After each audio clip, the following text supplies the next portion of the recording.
और एक बार फिर से आपका जी न्यूज पर बहुत स्वागत है। खबरों में आगे बढ़ते हैं और 50 बड़ी खबरें रफ्तार से आपको दिखाते हैं। राज्यसभा से सांसदों की विदाई के मौके पर बोले पीएम मोदी, कहा सांसदों की कभी विदाई नहीं होती, अनमोल विरासत छोड़ जाते हैं सांसद। पीएम मोदी ने मनमोहन सिंह के दीर्घायु होने की कामना की, कहा मनमोहन सिंह ने लोकतंत्र को दी ताकत। कांग्रेस के ब्लैक पेपर पर पीएम मोदी ने कसा तंज, कहा कांग्रेस का काला टीका देश को नजर न लगे इसलिए है। कांग्रेस के सवाल पर पीएम मोदी का पलटवार, कहा 10 साल में देश समृद्धि के शिखर पर पहुंचा। संसद में कांग्रेस के खिलाफ केंद्र सरकार लाएगी श्वेत पत्र, कांग्रेस की नीतियों को करेंगे उजागर। 3:30 बजे लोकसभा में पेश किया जाएगा श्वेत पत्र, वित्त मंत्री निर्मला सीतारमण करेंगी पेश। व्हाइट पेपर के जवाब में कांग्रेस ने ब्लैक पेपर किया जारी, खरगे ने मोदी सरकार के 10 साल का लेखा जोखा किया पेश। कांग्रेस अध्यक्ष खरगे ने प्रेस कॉन्फ्रेंस कर केंद्र सरकार पर बोला हमला, बीजेपी के 10 साल के कार्यकाल को बताया 10 साल का अन्यायकाल। खरगे ने केंद्र सरकार पर नाकामी छुपाने का लगाया आरोप, बेरोजगारी के मुद्दे को लेकर भी सरकार को घेरा, कहा बीजेपी बेरोजगारी पर बात नहीं करती। खरगे ने गैर बीजेपी शासित राज्यों के साथ भेदभाव का लगाया आरोप, कहा केंद्र सरकार गैर बीजेपी शासित राज्यों को फंड नहीं देती है।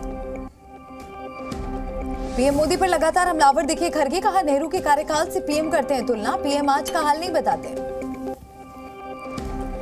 मल्लिकार्जुन खरगे ने कहा किसानों को एमएसपी की गारंटी पूरी नहीं हुई, केंद्र को किसानों की फिक्र ही नहीं।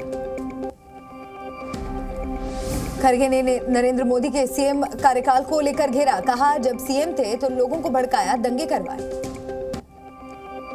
आध्यात्मिक गुरु श्रील प्रभुपाद की 150वीं जयंती आज, भारत मंडपम में पीएम मोदी ने कार्यक्रम में लिया हिस्सा। भारत मंडपम में पीएम मोदी ने प्रदर्शनी को देखा, श्रील प्रभुपाद के सम्मान में डाक टिकट और सिक्का करेंगे जारी। कार्यक्रम में मौजूद साधु संतों को पीएम मोदी ने किया संबोधित, कहा वैष्णव आस्था के प्रसार में इस्कॉन की अहम भूमिका। केंद्रीय मंत्री अर्जुन राम मेघवाल ने कांग्रेस पर साधा निशाना, कहा 2004 में कांग्रेस ने देश को गर्त में ला दिया था। कांग्रेस का पीएम मोदी पर तीखा हमला, जयराम रमेश ने कहा पीएम मोदी के पास नेहरू को बदनाम करने के अलावा कोई काम नहीं। संजय राउत ने पीएम मोदी पर साधा निशाना, कहा मोदी जी को इतिहास के बारे में नहीं पता, नेहरू जी का 5% भी करके दिखाएं पीएम। संसद भवन में पीएम मोदी ने की अहम बैठक, कई वरिष्ठ मंत्रियों के साथ कई मुद्दों पर हुई चर्चा। आज शाम 6 बजे होगी cabinet committee of economic affairs की बैठक, टेलीकॉम कंपनियों को लेकर लिया जा सकता है बड़ा फैसला। लाल सागर संकट पर कैबिनेट में हो सकती है चर्चा, हूती विद्रोहियों के हमले का शिपिंग पर पड़ा है असर। एनडीए का दायरा बढ़ाने की कवायद तेज, सूत्रों के हवाले से खबर, अगले कुछ दिनों में टीडीपी हो सकती है शामिल। 14 मार्च को मुंबई में होगी इंडिया गठबंधन की रैली, गठबंधन के सभी दलों के नेता रहेंगे मौजूद। 14 मार्च को राहुल गांधी की भारत जोड़ो न्याय यात्रा होगी खत्म, उसके बाद एक मंच पर जुटेंगे इंडिया गठबंधन के सभी नेता, कांग्रेस ने ऐलान किया। अपनी मांगों को लेकर के सरकार के खिलाफ किसानों का हल्ला बोल, ग्रेटर नोएडा से हजारों किसानों का दिल्ली कूच। किसानों के प्रदर्शन को लेकर नोएडा से दिल्ली तक पुलिस अलर्ट, बॉर्डर पर भारी सुरक्षा बल तैनात। सुरक्षा को लेकर के ट्रैफिक पुलिस ने कई सड़क को किया बंद, कई जगहों पर किसानों को बैरिकेडिंग कर रोका गया। प्रदर्शन के लिए नोएडा की सड़कों पर भारी जाम, महामाया फ्लाईओवर पर पहुंचे किसान, नोएडा एक्सप्रेसवे पर भी गाड़ियों की लगी लाइन। नोएडा से दिल्ली जाने वाली हर गाड़ी की हो रही है चेकिंग, 24 घंटे के लिए पुलिस चला रही है विशेष निगरानी। नोएडा पुलिस ने प्रदर्शनकारी किसानों को रोका, पुलिस ने कई किसानों को हिरासत में लिया। सुरक्षा व्यवस्था को लेकर के चप्पे चप्पे पर पुलिस की तैनाती, ड्रोन से भी की जा रही है निगरानी। दिल्ली के अंदर आरएएफ जवानों की तैनाती, प्रदर्शनकारियों से निपटने के लिए वज्रवाहन को भी किया गया तैनात।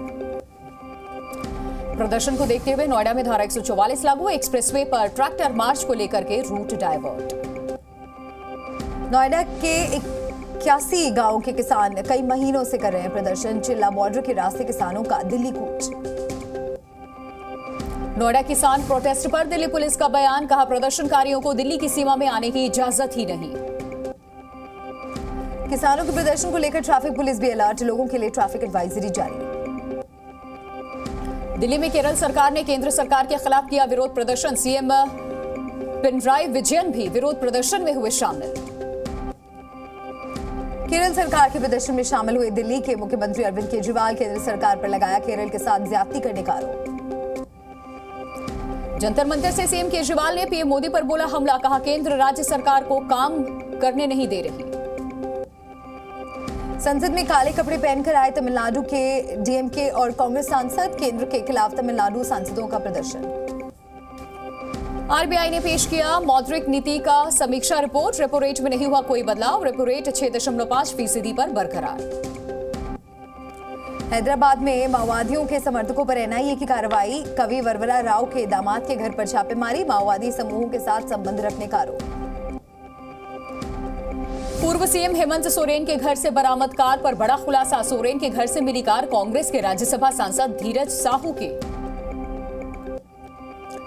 के खिलाफ ईडी ने कसा शिकंजा, हेमंत सोरेन के मामले में पूछताछ के लिए बुलाया। बिहार के मुख्यमंत्री नीतीश ने लालकृष्ण आडवाणी से की मुलाकात, भारत रत्न मिलने पर दी बधाई। छत्तीसगढ़ में कांग्रेस नेता राहुल गांधी ने की न्याय यात्रा, विधानसभा चुनाव में मिली हार के बाद राहुल की पहली यात्रा। कर्नाटक सरकार ने हुक्का पर लगाया प्रतिबंध, स्वास्थ्य मंत्री दिनेश गुंडूराव ने की प्रतिबंध की घोषणा। उत्तराखंड विधानसभा में यूसीसी बिल पास होने के बाद पुलिस अलर्ट, उधम सिंह नगर में अतिरिक्त पुलिस जवानों की तैनाती की गई। लोकसभा चुनाव को लेकर के ब्रजेश पाठक का बड़ा बयान, कहा यूपी की सभी 80 सीटों पर एनडीए की होगी जीत।